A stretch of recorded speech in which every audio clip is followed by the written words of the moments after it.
I did a coaching call this past weekend that I want to make the topic of this conversation today on the podcast. And I want to make it a topic of conversation because I was so impressed at the couple that I coached and their mindset that I feel like there is a lesson for everyone to take from this, especially at the levels at which they find themselves operating.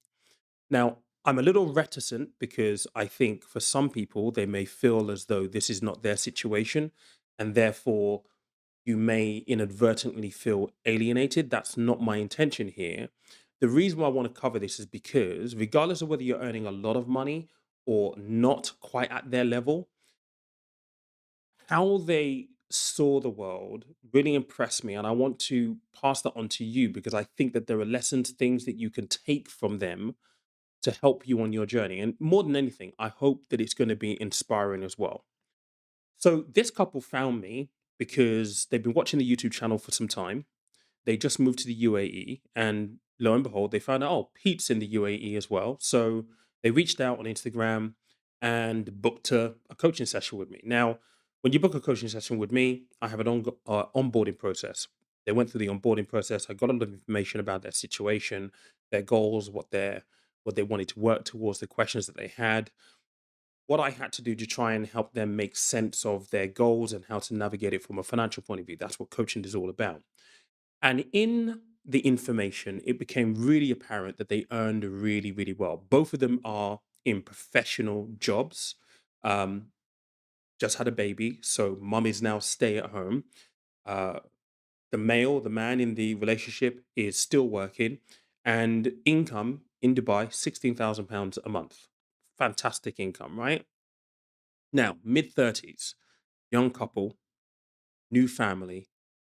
What I often find with people in this situation from past experience coaching people is, especially when you're young, they earn good money, but instantaneously they see a massive increase in spend because, well, let's enjoy this thing whilst things are good, right? This is the mentality that I had when I started earning really good money.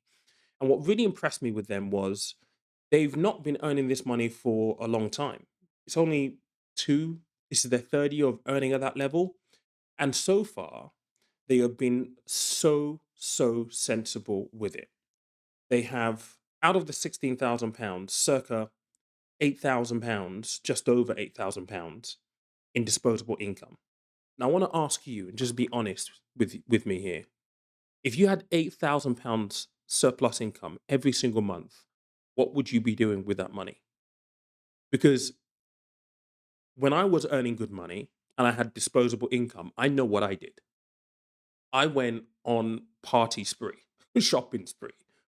And because this money is new, that mentality for me at least was, I've never been here before. I've got to enjoy this. What really staggered me with this couple is they did not do that. And neither of them came from money as well, which is even more of a kind of like a mind fuck for me, if I'm completely honest.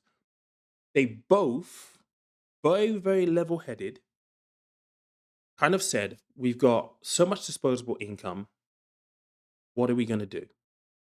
And bearing in mind, I'm seeing them 3 years in now. Okay, so they've done whatever they've done beforehand, and the premise of the conversation was really about how do we actually build for the future? How do we make the most of this money? Now, I think because they were both in professional careers in law, I think that professional experience and what they've seen in their jobs has kind of spilled into their personal view as well. And when I'm sitting down with them, there were the normal questions of, we've got a lot of disposable income. We need to really figure out how it is that we're going to structure this so we can actually invest, put some money away. And one of the biggest questions that they had was around property and whether or not to buy a property or not. Now, you may be listening to this thinking, of course, you should buy property with that level of earnings, right? But what's happened for them was, well, the deposits are pretty high, like most places, most major cities in the UK, in the US, in Australia, in Canada. Dubai is pretty much the same. You've got to put in the deposit, and that amount is a large sum of money. And regardless of whether the fact that they're earning a lot, that deposit for them is still kind of a lot of money, or at least so they think it is, right? And there was a huge conversation around whether or not it would be prudent to actually buy property because they're happy to pay rent. And I want to focus part of this conversation on this because I think in today's day and age, we're at this precipice where home ownership is becoming more and more of an unrealistic dream for people. And this isn't to say that because of the world that we live in where everyone wants something quickly and we feel deserving of these things that everyone is going to be able to get on the property ladder. No, this is not going to be the case. I think with property ownership specifically, it is something you've got to work towards. I worked really, really hard for a deposit for a house. And yeah, I've got on the property ladder now, but it feels like since I got on the property ladder, we've seen the margins increase massively in terms of property values and stagnant wages. And for this couple, because they earn so well, they didn't necessarily have the issue of, I won't be able to save as much in deposit. It's, is it actually worth it in the long run? And this is the conversation that I'm seeing a lot on social media right now. And so we started to talk about, well, what does the actual picture look like for them? We know that because they're 35 in coaching and the notes and the onboarding, they want to retire early. They want to retire before 60 if they can. And they're earning at the level where actually this is a realistic probability if they put the money to work now. And so we started to talk about what does that look like in retirement? What income would you need in retirement? What level do you need to be at? And more importantly, because you have to identify how much you're going to need in retirement, what does that expense, what does that cost consist of? And one of the key things for a lot of people, if you don't own a property by the time you hit retirement, is going to be your rent. And we started talking about, okay, cool. So if the goal is to remain in the UAE for the next 10 to 15, 20 years, potentially, being in a position where you either retire here or return back home, whatever it might be, what we're talking about here is building assets, right? And not necessarily paying rent to pay down someone else's mortgage, someone else's property when you could afford to save a deposit for a property, right? And we started talking about what that meant for retirement. And this is the thing that I've noticed during my career as a financial advisor. I've advised a lot of people where we've sat down talking about financial planning and we've started talking about retirement planning specifically. And because they've not saved enough into their pension during their working life, the property that they own is really the only lifeline that they have at retirement to restructure things, to get money out of an asset that's appreciated, to fund a retirement. And we started talking about that. And they quickly realized that actually paying good money, I mean, their place by UK standards is very expensive. Paying that money to a landlord made no sense in that longer term picture. So we arrived at the point of it makes sense to buy and have an asset that you could then go sell. And if you move back to the UK, then you can liquidate all of that, bring it back on shore, and at least you have a nice pot of money to retire upon. That's just one angle. But like I said, with this couple here, because they're earning so well, they didn't lifestyle creep. The thing that stood out to me the most was they had a very, very clear vision and a clear idea of what they wanted their life to look like. Again, maybe this is because of professional experience and professional influences from what they've seen in their corporate work spilling into their own personal lives, but they had a very clear vision. Yes, they could go out and buy a Porsche. And then we started talking about their friends and their peer circle. And one of the things that they said that stuck out to me was we have friends who are earning at this level and maybe even more. And a lot of them have no money left over.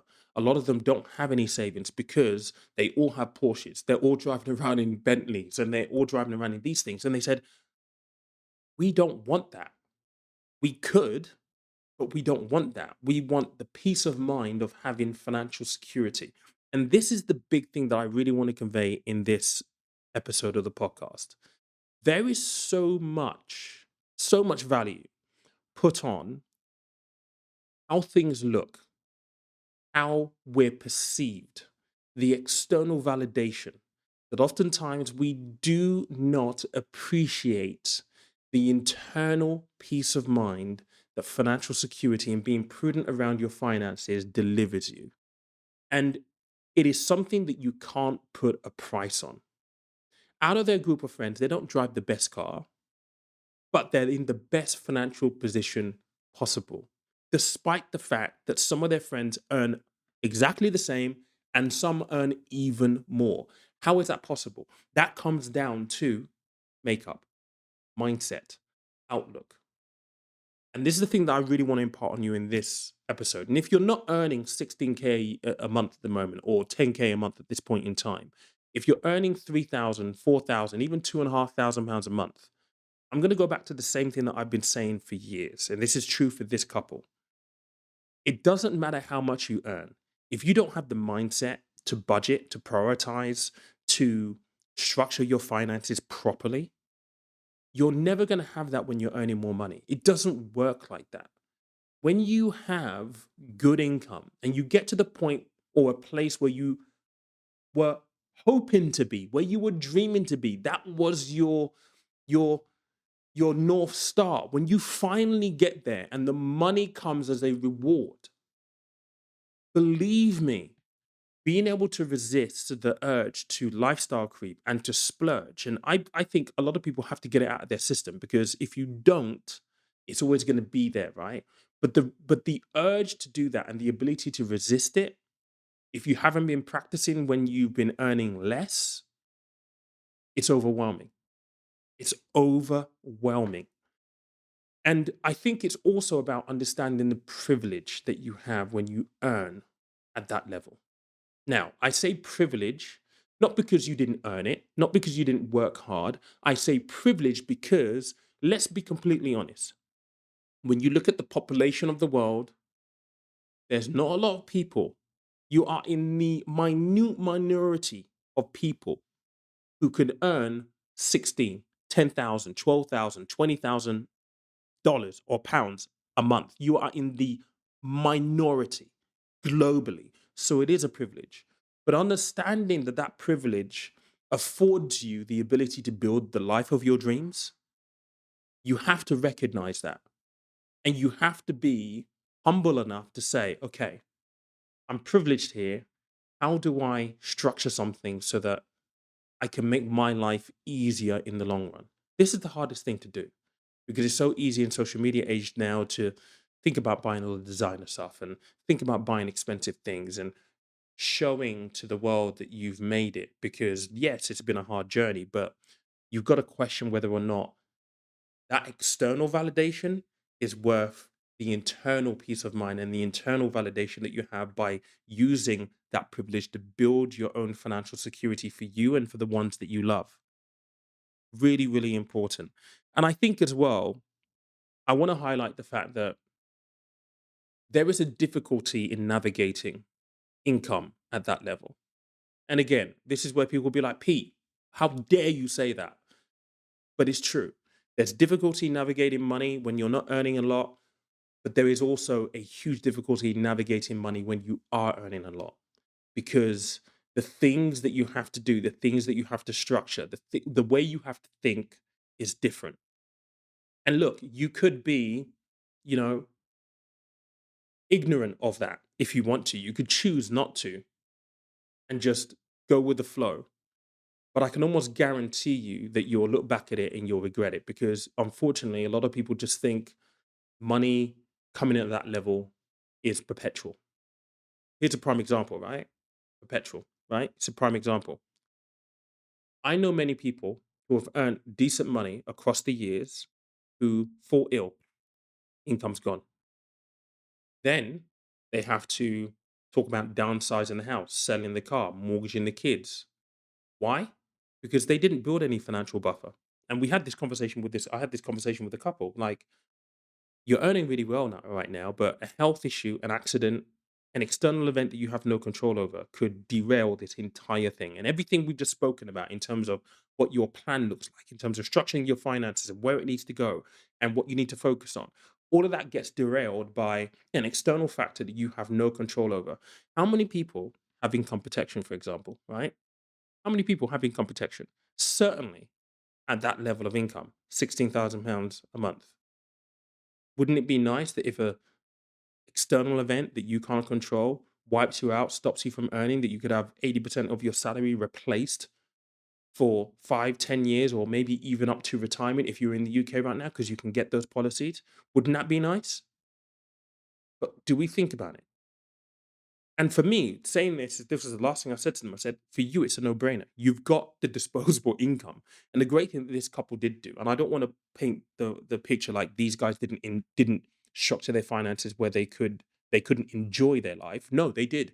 They gave themselves a budget of £2,000 a month to just do things that they want to do. And so they should. Because let's be honest, you work, you went to university, you got a degree, you got a corporate job that pays you this amount, you've got all of the disposable income. It is incumbent on you to ensure that you enjoy the life that you work so hard to achieve. But that's budgeted and structured for. And I think the mentality of how you structure your finances becomes very important. The intention becomes very, very important. This doesn't stop them from investing. This doesn't stop them from getting on the path to actually buying a property. And the projections that we did were phenomenal. Like, if they play this right, they're going to be set. They'll have a wonderful retirement. But it all starts with knowing exactly what you need to do and executing on what you need to do. And look, this is where I want to leave today's episode. I hope that it was thought provoking in some way, shape, or form. Like I said, I hope I haven't alienated anyone.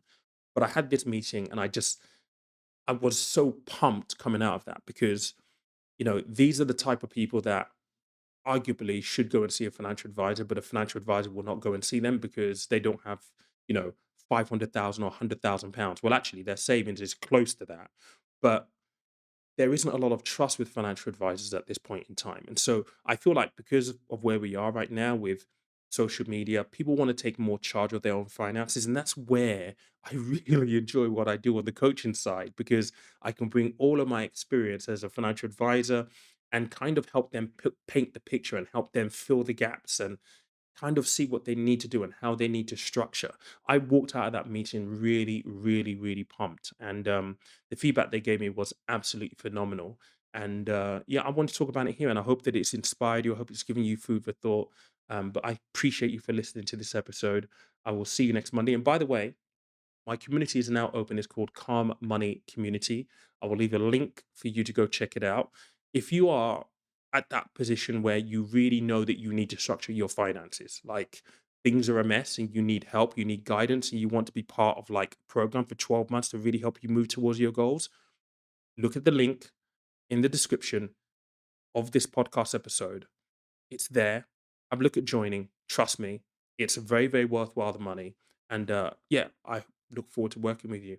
Cheers.